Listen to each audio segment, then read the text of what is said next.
भाई लोगों को ठाकुर जी की सेवा बड़ी निपुणता से करनी चाहिए, पर ठाकुर जी की सेवा में, शालिग्राम जी की सेवा में भी कई बार माताओं को निषेध बताया गया, और भी कई भावों में।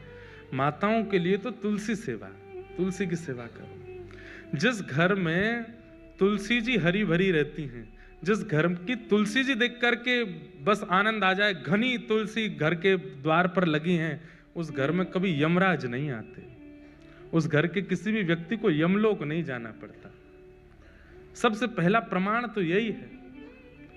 और भैया सबसे बड़ी बात, आप लोग गूगल मैप पर एड्रेस डालते हो, गाड़ी आपकी वहां पहुंचा देती है। ठीक वैसे ही ठाकुर जी का जो गूगल मैप है उसमें केवल यही डालते हैं किन किन घरों में तुलसी है, वहां के डायरेक्शन बताओ, वहां की दिशाएं बताओ। तो जिस घर में तुलसी, उसी घर में ठाकुर जी का आगमन होता है, उसी घर में वैष्णवों का। हनुमान जी गए लंका, और लंका में जाकर के जब पूरा लंका का दर्शन कर, तभी उन्होंने देखा एक तुलसी का वन। यहां कहां सज्जन कर वासा, ये लंका निश्चरों की भूमि, यहां पे सज्जन कौन रहता? बताइए, तुलसी से ये प्रमाण मिल गया कि कोई सज्जन है।